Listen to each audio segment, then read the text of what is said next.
Welcome back. Welcome back to Covestro Live and Meet the Innovator series. I'm your host, Nico Palosuo. Today, live from Baytown, that's in southern Texas. And a very good morning to our American audience, a fantastic afternoon to our European followers, and a great evening to our Asian audience, including China, of course. Ni hao. I'm very much looking forward to another great conversation with our innovators and visionaries. In this live tier series, we explore the world with individuals who are shaping the future through groundbreaking innovation. So, this is kind of your front row seat to discover stories, ideas, and innovations that have the power to reshape thinking and really inspire us all. If you have missed any of the past episodes, just go to Covestro YouTube channel and click live, and there you can see all the previous episodes.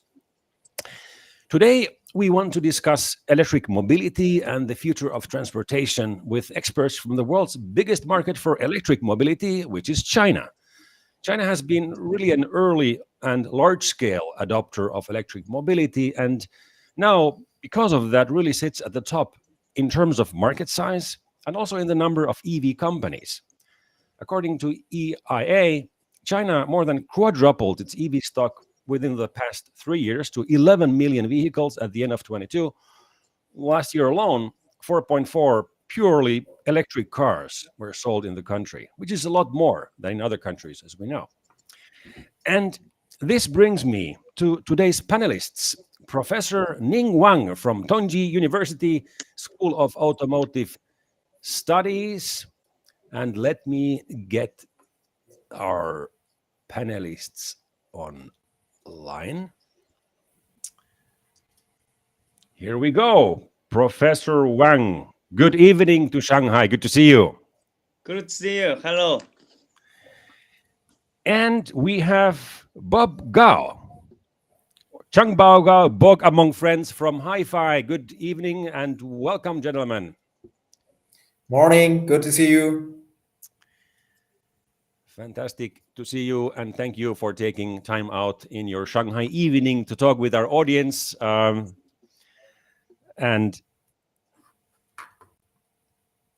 let's go right into the topic. Now, for those of our audience who don't know, HiPhi has really emerged as a really prominent player in the EV space over the past years. If you look at the latest models, I have one behind me.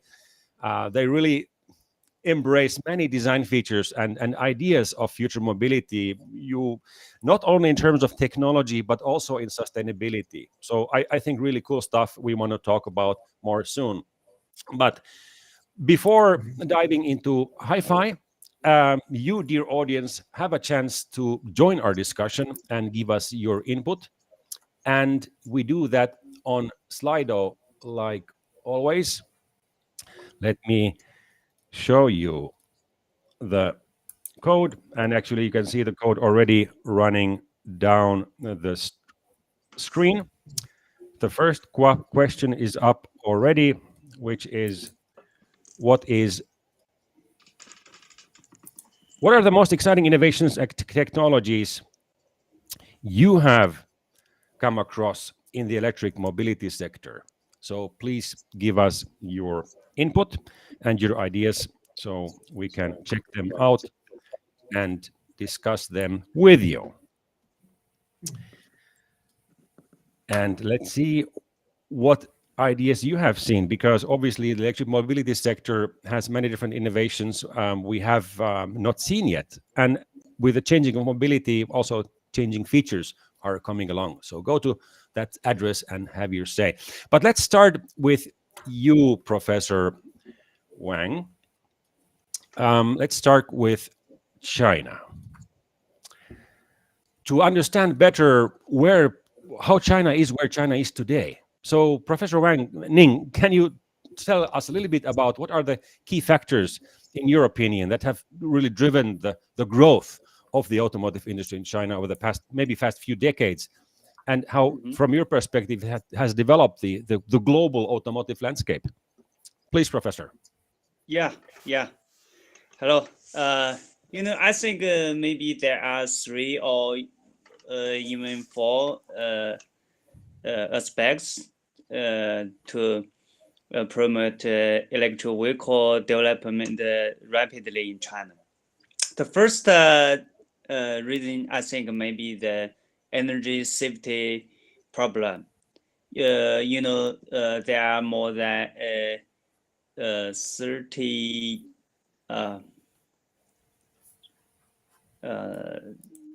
three. Oh, no. I count the number, maybe 3亿，这个那个3亿这个怎么说？300 million. Yeah. There are more than 300 million cars in China now. The oil exported from other countries is more than 70% now. It is an urgent problem to solve for China government. I think this is the first problem. The second, maybe, I think, is that the environmental protection. Our government have paid a lot of attention to drive the automotive industry advanced development, and we focused on some technology innovation to develop new type electrical vehicle to help to increase the air condition and maybe other environmental problems. This is the second. And the third aspect, I think, is that the government want to develop the new technology to increase our country's ability in the automotive industry.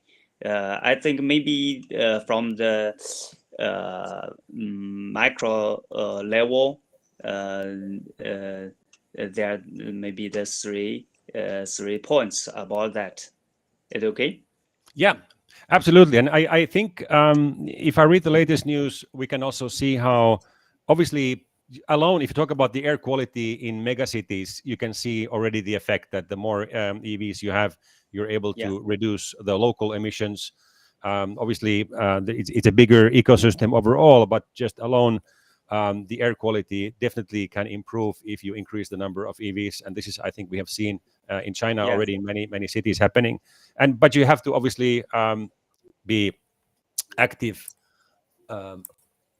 about it. And let me just take this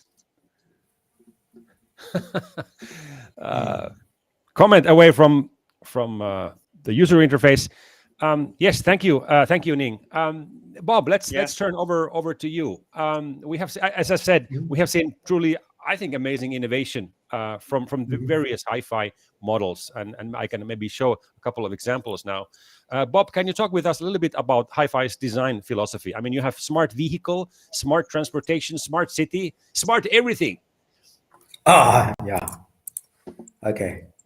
Yeah, as you know, actually for Human Horizon, we have the very early strategy is to focus on the we call three smart: smarter vehicle, smart transportation, and smart city. Actually, it's a system consideration regarding the future transportation and the citizen and the city itself. Yeah, for the smart vehicle, I think it's already we're talking the topic currently. It's very popular. Our concept is the auxiliary will define our vehicle in the future. That means the car will not only transportation tool, but also intelligence. We call it intelligence point. We don't want to make the intelligence to be separate. We want it to be integrated. So that is the starting point from a smart vehicle. And then with this smart vehicle, we can integrate all the information from the driving process, the road, and the everything surrounded the vehicle.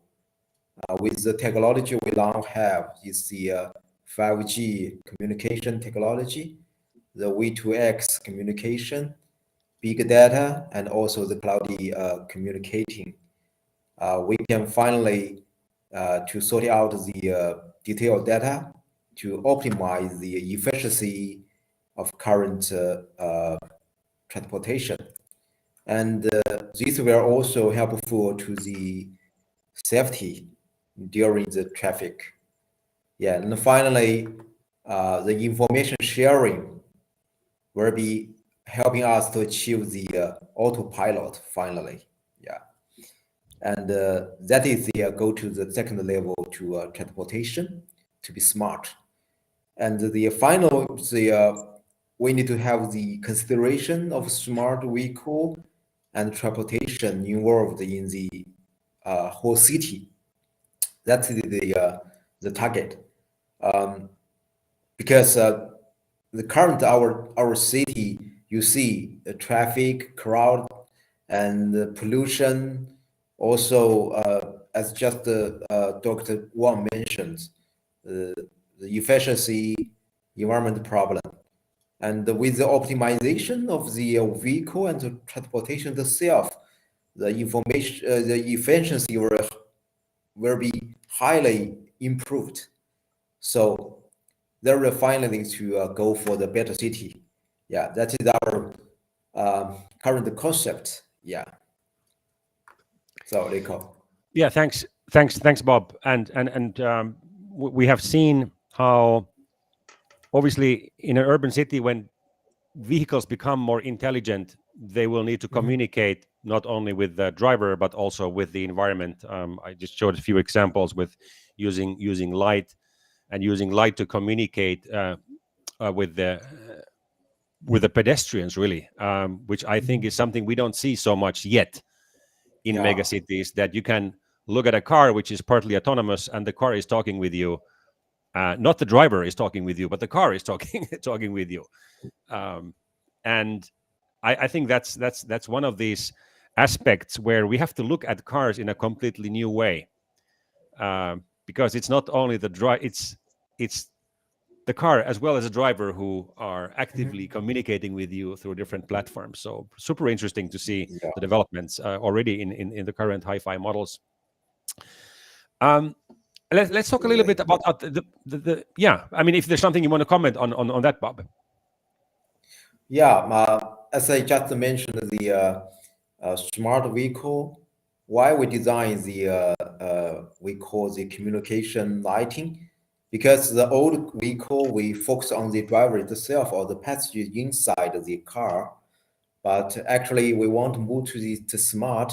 we need to pay more attention to the people surround the vehicle, working on the road, or kids, or by the people bicycle.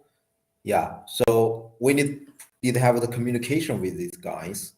That's why we design the we call it the projection lamp to achieve this.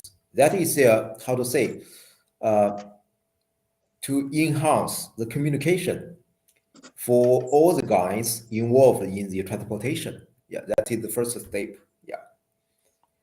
Yeah, and and I think it also gives the vehicle a lot more character when you when it's kind of more talking to you and it's more engaged with you, and that's yeah, and it feels more personal. It feels more personal when you have that connection. Yeah. Let's talk a little bit about different kind of modes of mobility, and Ning, Professor Wang, maybe you can talk a little bit about that. Okay. Because we know that there is a rise of not longer owning your car. There's ride sharing, Yeah. mobility as a service, and we look at, if you think about the concept of personal car ownership changing in China, what implications does this have from your perspective for the automotive industry? Yeah. As you know that in China now, more and more people accept the ride-hailing travel model.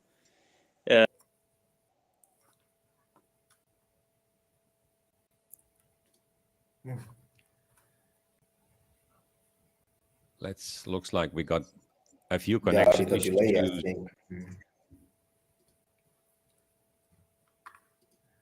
Let's see for a couple of seconds if this is the nice feature of live broadcast. That's always sometimes we have connection issues, Yeah. which we can prove that this is a live broadcast and not a recording. But let's wait for Professor Wang if he come back. There he is. Ning, we lost you Yeah. for a It's second. okay. Yeah. Please Okay. continue. I'm sorry. Maybe the network started a few minutes ago. Yeah. No worries. Yeah.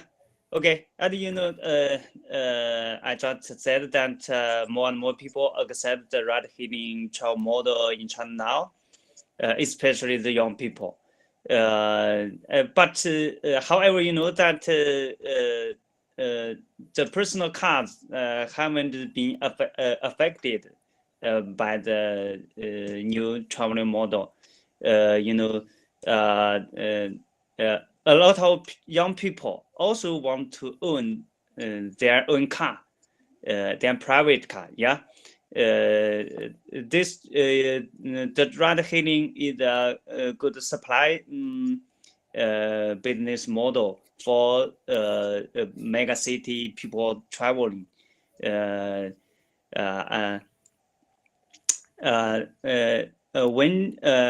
the car sharing model will change the market when the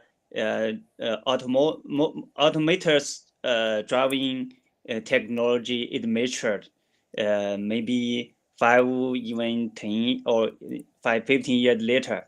The car market will change, depend on the intelligent driving technology. I think that China has encouraged the local city to demonstrate the level 3 automotors driving test now. I think the car market will change only when the level 4, even level 5 auto motors driving is measured. It can be demonstrated on without no restriction on the road. I think only the condition according with the only this condition can be satisfied. The car market will change. up to now, I think there only a little change. You know, the ride hailing is only a good supplement for the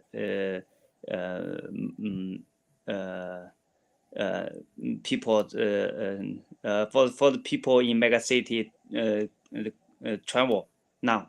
Yeah, I do. Yeah, thanks, Ning. It's and obviously we are not there. We are not there yet at level 5 autonomy. It will take some time before the steering wheel disappears from the car, even though it looks like we are not that far away from the moment where we have no steering wheel anymore. Bob, maybe we can look a little bit again at the HiPhi, and probably we don't find. I don't know. I haven't been to Shanghai for a while, so I haven't seen what Didi Chuqing comes to you if you which is the Chinese version of Uber. Probably we don't see HiPhis on that platform. I don't know. Maybe you can tell us about that. But what can you talk about some of the design features of HiPhis? You talked earlier about the concept on around which HiPhis are built. But as we just heard from Professor, the role of the car is changing, and it's maybe going forward it's no longer about driving the car, it's doing something else. So maybe you can talk a little bit about the tech you are implementing in your cars. Okay. Yeah, actually, may you find our HiPhi X from the sharing vehicle Didi. Yeah, next time you come to China. You come to China, you will find it. Yeah, for the premium model. Yeah. Yes. Yeah, totally agree. I think the car ownership is changing. Yeah, but currently I think the driving is still the highest priority there, because the safety and the transportation tuning properties. But it's changing and moving very fast to be the living property, I think. So for our car design and car maker, whatever the related how to say, people in this industry were thinking about is the how to combine the driving and the living properties. Yeah, currently. So I believe that. And for us, what we are doing now is first is we know the drivers or the passengers who currently having longer time in the vehicle, whatever after the working, whatever for a rest, or even looking the moving or play games there. But for sure, it's already the second or third, how to say, the room for the passengers currently. So our design is according to the scenarios. So that required us first is thinking about the health easier during the space. That means you will have all the health in consideration, such like the odor should be clear and clean, and the VOC should be limited. And also the material used in the compartment should be healthy enough. Yeah, that is the first. And the second is we are having to think about the emotion value for the interior. That means the pages sitting inside of the compartment, you can feeling you are happy. Yeah, that's why we designed the ambient lighting system with the combination with the music, even with the scene. Yeah, we're currently developing that. And yeah, that is the emotion side. And the third, I think, is the currently the config. such like we have the freight inside of the vehicle. You can have the cooling Coca-Cola. You can also have the hot tea there, whatever you want. And also we have the expanded dock inside there. You can put your pet there, your other electrical instrument inside that, and just sitting there, playing there with your kids or with your friends. Yeah, maybe several hours. You're feeling good. So that means finally for the interior, we were more think about the customers' potential scenarios. What what they were do when they're sitting there for longer time. Yeah, Yeah. and also more healthy there, just like in your house. Yeah, that is what we are doing now to how to say, to contribute the changing what is currently happening. Yeah. Thanks, Bob. And it's a good question. I think, what are people doing in cars that when they are not driving? When there's Yeah. being in your personal bus, and it's a completely new situation. And just to mention one of the design features, actually, you can see in the back, on some models, there is no rear. There's no rear Mirror. window anymore. You have replaced with a high resolution camera is the rear view glass. There, it's an interesting design feature that you don't need the classic rear window anymore, because technology can replace that, and you can use it to more meaningful things. Yes, thank you for your notice that. Yeah, that is also a smart design. Actually, currently we have the config for the electronic mirror inside to look at the outside environment surrounding the vehicle. So that means the rear window is not so functional currently. And also we reduce the area of the glass. That is also a lighting weight. Yeah. And another thing is the we have an airflow design. When there is some dirty thing, whatever the rust or something there, through the airflow, it can automatically to be cleaned there. So we can have, yeah. So we can have the LiDAR, the camera to detect the environment surrounding the vehicle more accurate than our eyes. So yeah, so that is the technology to help the driving. That's why we have such design to cancel the rear window or make it smaller. Yeah. Yeah, and I think it's just one example of many where technology is being used to do things better and clearly with an advantage. And the old concept of the automobile, which is at least over 100 years old, really needs to be, I think, rethought. And this is where the new technology comes into play. At the CIIE Expo in, I think it was in Shanghai just recently, we could see the HiPhi on the Covestro stand. Of course, we could be happily seeing the collaboration, the design and R&D collaboration between HiPhi and Covestro, where also HiPhi is going further in sustainability aspects of reducing the carbon footprint. So also from that perspective, we can see it's the design, it's the technology, but also the sustainability of how you build the car and how you reduce the carbon footprint. Also there, it's great to see the advancements HiPhi is making. Let's talk a little bit about coming, because building out of that, when you have a super smart car that is really interacting with a smart city, then that also changes the role of the future driver, even if there is a driver anymore. And maybe Ning, Professor Wang, you can talk a little bit about where you see the trends going based on also what you teach at Tongji University. So, from your perspective, what are some of the promising trends or technologies in automotive research and development that you see shaping the future of mobility in China, but also beyond?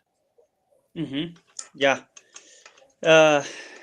In China, I think we should focus on the automotive product position strategy to talk about this question. In the future, the automotive may become a partner or even a family member of us or in our life. So I think we should reconsider the mobility scenario and our lifestyle to make maybe a disruptive position of our future product. I think this is we should focus, pay more attention about this. From this opinion, I can see that maybe there, with the artificial intelligence and big data technology developing more rapidly now, there are even more new trending technology become popular now. That about the new energy vehicle, maybe there are new battery technology, especially the materials will make a great change in our automotive industry, and in the smart vehicle, which we have to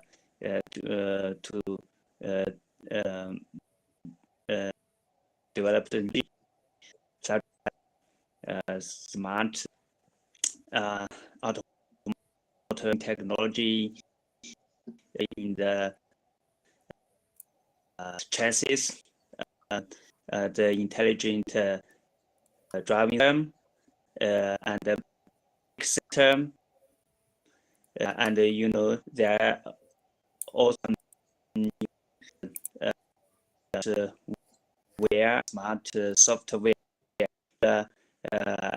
algorithm to car more intelligent than before. I think maybe the new technology trend has become more and more popular now. We should reconsider, even rethink the new ability product in the future. I think that's my opinion. Okay, thank you.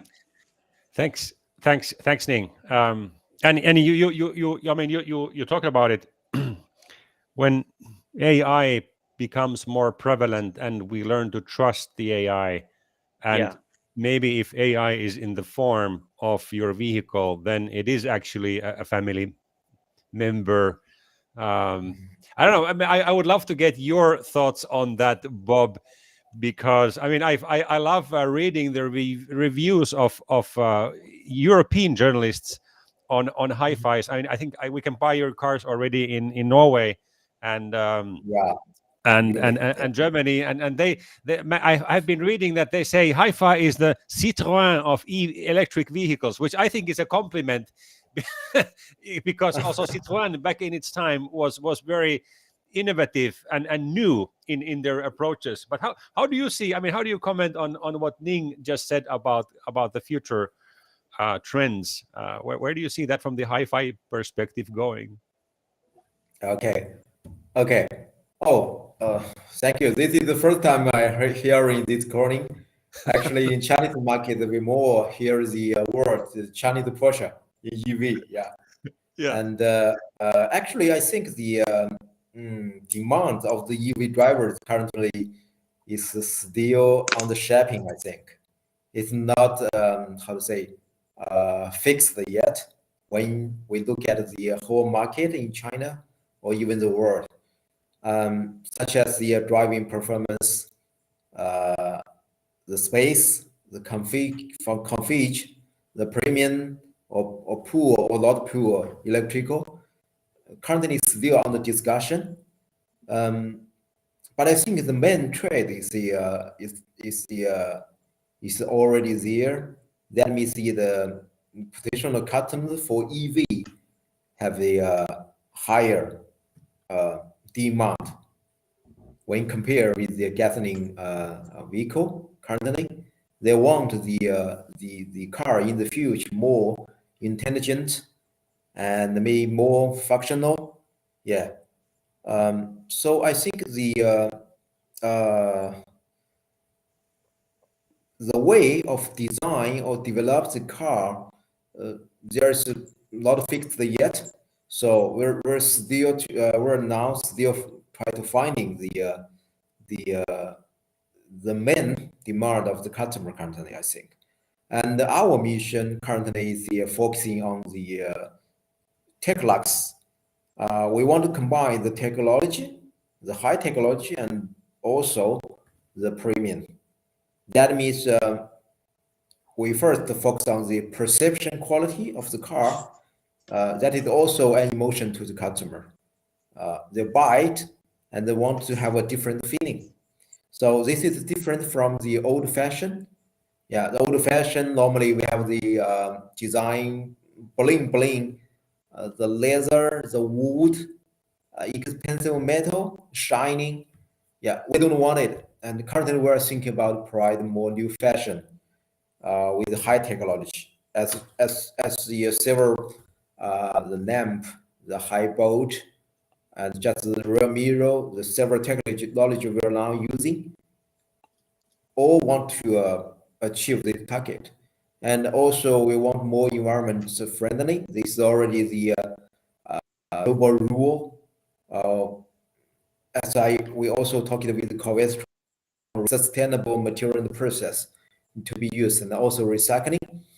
This will be a whole system providing the emotion value to the customer to pay for this car. And another thing is of course, the safety combined with the driving performance. Yeah, when we're talking about the framing, should have very good driving performance there to give the fun to the drivers and also the passengers. Yeah, that is I think we want to combine high technology and the new fashion together to finally to achieve our mission. Techlux, yeah. Thanks. That is Thanks, Bob. Yeah, our currently working on. Yeah. Yeah, I think that's a great way of describing it, Techlux. And I mean, you have got raving reviews, I think, from journalists who have been kind of experiencing it. So no question about it. You seem to be going on the right way, and really at the time where the role of the vehicle and the role of mobility is in such a fluctuating state. So thanks for being the innovators out here. I mean, thanks for showing the world what can be done differently. I think that's very, very refreshing for everybody. I want to thank you, Professor Wang, Ning, and Bob for taking your time out of your Friday evening in Shanghai to talk with our audience about future mobility from the Chinese perspective. Thank you so much. I hope I'm able to ride HiPhis next time in Shanghai and experience it myself. And for anybody interested, just go to the internet and find more about it, about that and many more. Thank you very much for taking your time, and have a good evening. Thank you, Nico. Nice day, audience. Yeah. Thank you. Hope to look forward to see you in Shanghai. Thank you. Bye-bye. Okay. Thank you. Bye-bye. Bye-bye. Thank you, dear audience, for taking your time to chat about future mobility, this time from the Chinese perspective and lens. And stay tuned for future broadcasts where we talk with innovators and thinkers and doers that are shaping the world to a better direction. Thank you for joining, and take care. Bye-bye.